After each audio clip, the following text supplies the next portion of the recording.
Publicado em 2018, o best-seller O Padrão Bitcoin, a alternativa descentralizada ao Banco Central, foi pioneiro em explicar a proposta de valor do Bitcoin como o dinheiro mais sólido já criado e a única alternativa funcional aos bancos centrais. Apesar do nome, o Padrão Bitcoin é muito mais uma aula de história monetária do que um passo a passo para se entender o que é ou como funciona o Bitcoin. Escrito por Saifedean Ammous, professor de economia na Universidade Americano-Libanesa e membro do Centro sobre Capitalismo e Sociedade da Universidade de Colômbia, o Padrão Bitcoin explica o surgimento do dinheiro e a evolução da moeda ao longo dos anos até o surgimento do Bitcoin. Em suas palavras, o autor afirma que este livro foi escrito para ajudar o leitor a entender a economia do Bitcoin e como ele serve como a iteração digital das muitas tecnologias usadas para cumprir as funções do dinheiro ao longo da história.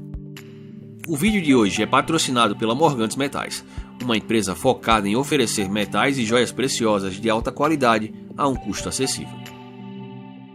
A obra começa abordando os conceitos básicos, a história e a importância do dinheiro, antes de tratar do Bitcoin em si.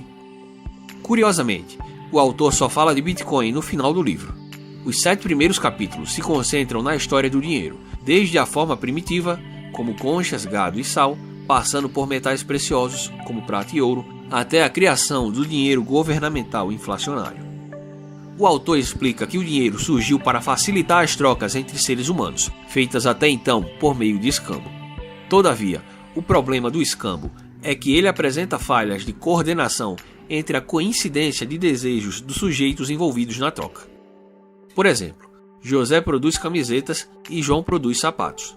A princípio, eles podem trocar um produto pelo outro quando ambos desejam o que o outro oferece. Entretanto, pode ocorrer dessas vontades não se alinharem. Sendo assim, uma solução se mostrou possível: encontrar um bem que possua características específicas como ser escasso, durável, divisível e transportável, para que então esse bem pudesse assumir as funções básicas de uma moeda, servir como meio de troca, reserva de valor e unidade de conta. Durante a história, vários bens cumpriram esse papel, como sal, gado, conchas e metais preciosos. Com o problema da coincidência de desejos resolvido, surge a questão da moeda fraca e moeda forte. Isso porque, ao eleger determinado bem como uma moeda, é criado um incentivo para o aumento da sua produção, já que ele passa agora a possuir valor de troca, e não mais apenas o seu valor de uso como mercadoria. O ouro, por exemplo, possui demanda para uso industrial. Entretanto, a maior parte de seu valor é proveniente do seu uso monetário como reserva de valor. Assim, é possível avaliar a vendabilidade de uma moeda ao longo do tempo, entendendo a sua relação através do conceito conhecido como stock to flow, ou estoque fluxo em português, que consiste na relação entre a oferta total de um bem e a capacidade de se aumentar a oferta desse bem em um período específico. Quanto maior for a relação estoque-fluxo de um bem, maior será a capacidade desse bem em preservar valor ao longo do tempo. Ou seja, quanto mais difícil for aumentar a oferta desse bem, maior a probabilidade de que ele se mantenha valorizado no futuro. Esse foi o motivo pelo qual itens como papel, sal, gado, conchas e até mesmo alguns metais preciosos como o cobre, que foram usados como dinheiro ao longo da história, não vingaram como tal, pois é muito fácil aumentar a oferta desses itens. Esta também é a principal razão pela qual o mundo se voltou para os metais monetários. Primeiro para a prata e depois para o ouro. Entretanto, como o autor descreve, monopolizar a emissão da oferta de dinheiro sempre foi um desejo antigo das elites burocratas, o que lhes daria plenos poderes para criar novas moedas e financiar os seus gastos, seja para guerras ou apenas para manter o aparato estatal. Por muito tempo, dada a sua natureza escassa e dificuldade de produção, o padrão ouro se manteve como o sistema mais estável dos que até então haviam sido adotados ao longo da história, até que o mesmo foi abandonado em um processo gradual que começou com a Primeira Guerra em 1914 e terminou definitivamente com o fim do sistema Bretton Woods em 1971.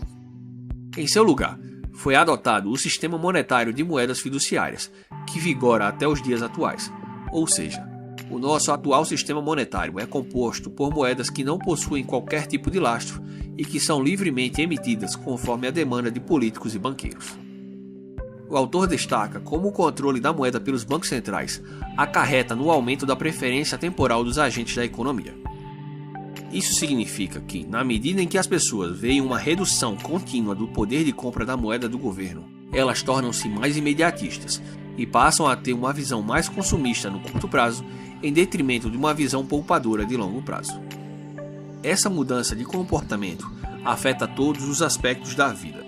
A produtividade diminui, os salários reais estacionam e as pessoas se tornam mais orientadas para o presente em suas decisões, o que para o autor acarreta comportamentos destrutivos, prejudicando a sociedade como um todo.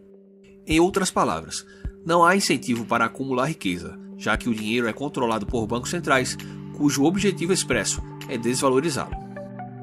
Ainda nesse contexto, o autor nos mostra como o dinheiro forte gerado pelo padrão ouro durante o século XIX teve influência direta no avanço tecnológico e até mesmo cultural da sociedade, contrastando obras de arte daquele período com a arte moderna que compõe galerias no século XXI, sob a vigência do dinheiro fraco. Dando continuidade na linha temporal da história do dinheiro, o autor nos mostra que, à medida em que o comércio e o emprego se modernizaram e passaram a ocorrer também à distância, passamos a usar pagamentos digitais intermediários. Esse movimento reduziu ainda mais a soberania das pessoas sobre o dinheiro.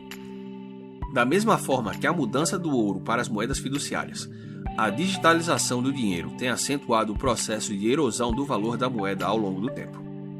Aumentando ainda mais essa tendência, governos querem digitalizar suas moedas para acabar com o dinheiro físico e a privacidade que ele proporciona através da criação das CBDCs, moedas digitais de bancos centrais, o que permitirá que todas as transações financeiras sejam detalhadamente monitoradas, fornecendo ao governante que estiver no poder o total controle sobre cada centavo que estiver disponível na economia. Foi justamente nesse contexto do aumento da perda de liberdade monetária e do estouro da maior crise econômica desde a Grande Depressão que o Bitcoin surgiu em 2008 para devolver ao indivíduo a soberania sobre o seu próprio dinheiro e, portanto, sobre a sua própria riqueza. Por operar em um sistema ponto a ponto, ele é descentralizado. Não existe nenhuma autoridade monetária que possibilita suas transações.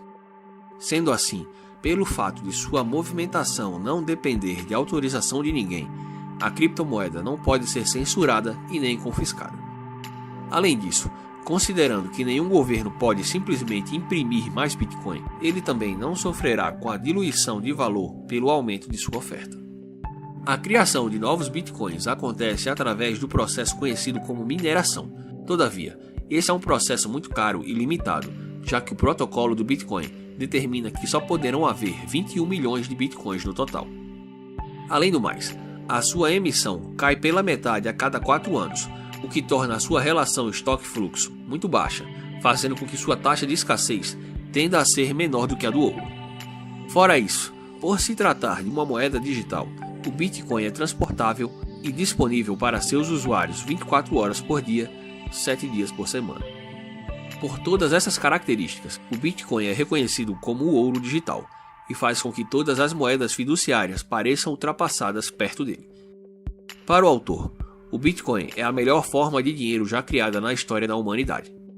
Dessa maneira, o autor conclui a obra com uma visão bastante otimista sobre a revolução que a adoção do Bitcoin proporcionará às pessoas, na qual o fruto do trabalho do indivíduo poderá ser honestamente acumulado em moeda forte e inconfiscável, levando em última análise mais paz e prosperidade para todos.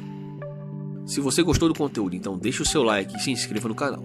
Caso tenha alguma dúvida, crítica ou sugestão, deixe um comentário que terei o maior prazer em respondê-lo. Muito obrigado por assistir ao vídeo e até a próxima.